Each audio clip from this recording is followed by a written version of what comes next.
Hello everybody, Sparkster1701 here, and we're taking a look this month at more Earthrise toys.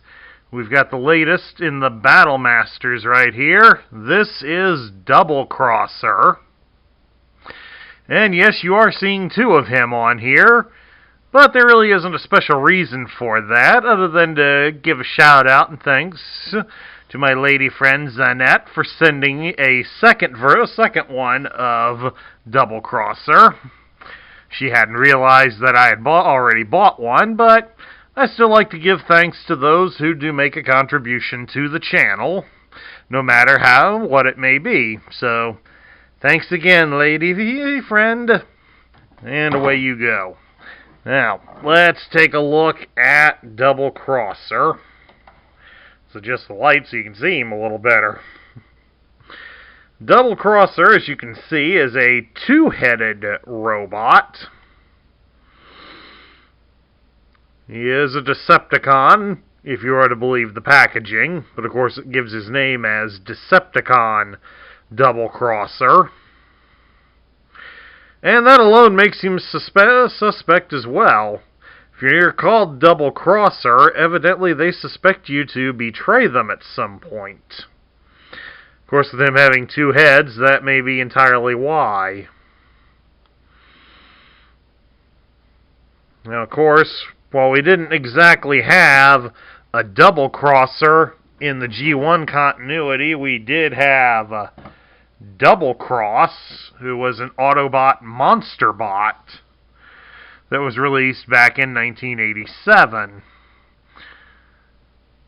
But, as far as I can tell, there is no connection between the two characters, so, other than their similarly sounding name. At any rate, let's take a look at Doublecrosser, and look at his articulation. The heads don't move, so we won't waste our time with that. The arm can be raised out so far on the shoulder, and it can rotate all the way around. It's just very difficult to do so due to the ramp piece behind him being pretty static. He does, however, have a swivel here at the bicep, so you can rotate his arm all the way around, which is kind of good since these parts of the ramp are on his arms, so I guess that would mean he has something of a shield. Now, if only he had bendable elbows, that would probably make him real good. His legs can be spread apart to do a full splits, and you can raise his leg at the hip roughly 90 degrees. So all in all, he does have pretty good range of motion for a small figure. He just doesn't like to stand up very well. And of course, for his lone accessory, which I just dropped on the floor, yada yada yada, we have here this starburst-like explosion pattern, which is typical of the Battle Masters to come with. These, of course, can be connected onto themselves or many of the other Transformers in this toy line to simulate battle damage. Alright, as is typical of the Earthrise Battle Masters, these guys transform into a combination shield and ramp.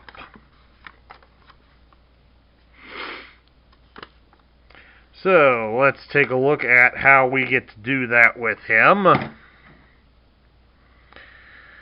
To start it off with Doublecrosser, we have to align his legs so that the posts here on the left foot insert into the hole on the right foot.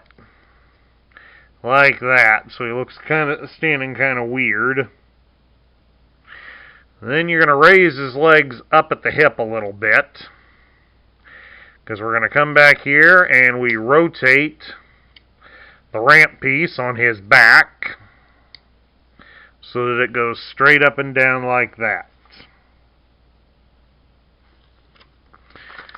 And then You will bring his legs down, because down here on the bottom of both sides of the ramp, it has a little hole that you can connect the posts from the back of his legs into. You may have to help hold them together to keep them from separating while you connect. And in case you're wondering, that hole is also on the opposite end, so it doesn't really matter which way you rotate it. That was good thinking on Hasbro or Takara's part. Then you're going to bring his arms and rotate them at the bicep so that the ramp pieces are at the back.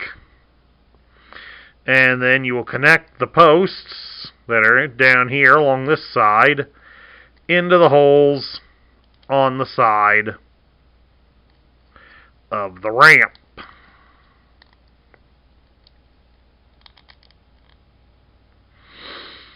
And then, of course, we can fold down this little tab right here on his chest.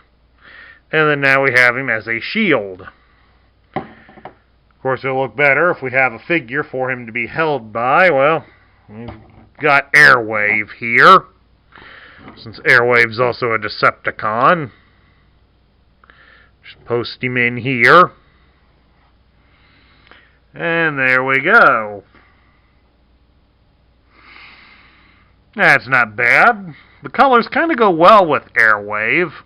Not perfectly, but they're not too bad. I can imagine when Runamuck comes out later this year, they might look a little better. Of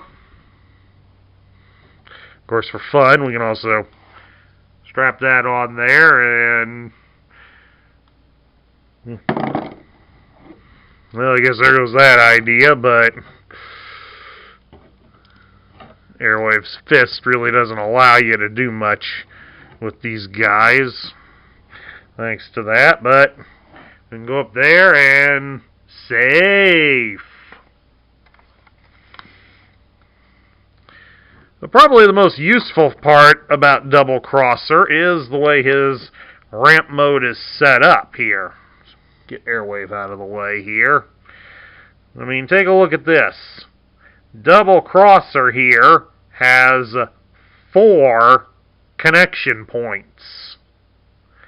4 connection points, folks.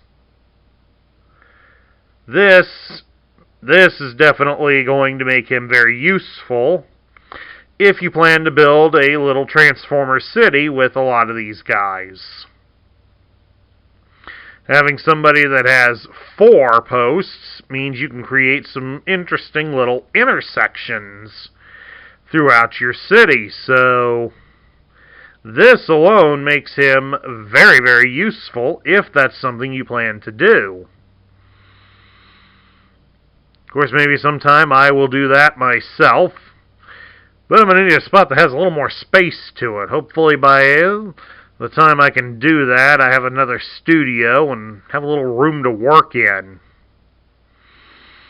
We'll just have to see what comes our way on it. So, yeah, this will definitely make Doublecrosser here more sought out by some of the fans. So I guess, to my lady friend Zanette, I do thank you for sending me a second one, because I can see he will likely come in handy. Second one of this guy will definitely come in handy. Let's get him reset. Back to the robot. And now, anyway, we get to my final thoughts about Doublecrosser. What do I think of him? Well, I will say that the robot is rather interesting looking. A two-headed robot is something we haven't had for a good long time. It's just unfortunately, since he's a relatively brand new character, we don't really know a whole lot about him. So that's probably the biggest thing that works against him, but hey, that's where the power of imagination comes in. And those of us that grew up in the 1980s, we know all about how good imagination is. So, we'd come up with something to do with him. Probably make him a Decepticon that fights with himself more often because the two heads can't get along. That's one possibility, at least, and probably believable given how most of the Decepticons are. But at any rate, he's also rather interesting. The color scheme for his shield, well, that'll go well with a fair amount of the Decepticons that have been released in this wave, so I can't really argue with it too much.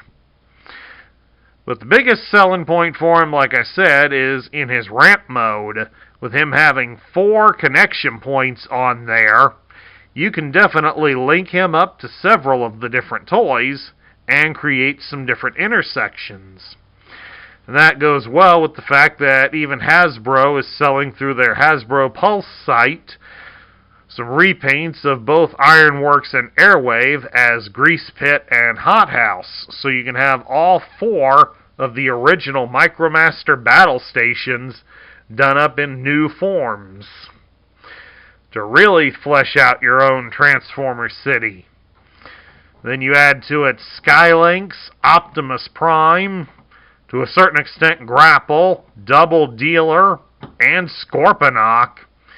You definitely have the makings for something interesting, and an extra guy like this that can create an intersection will definitely come in handy for city planning. At any rate, that concludes my look at the Earthrise Doublecrosser. I hope you all enjoyed it. If you liked the video, drop me a thumbs up here on YouTube. If you're new to the channel, hit that subscribe button so you can join our ranks. Make sure you ring that bell so you'll get notified when I post new content this month. Also ask that you share this video with your friends and fellow collectors. That's what helps this channel grow. And also, share your thoughts about Doublecrosser in the comments down below. This is Sparkster1701 saying I will catch you all later.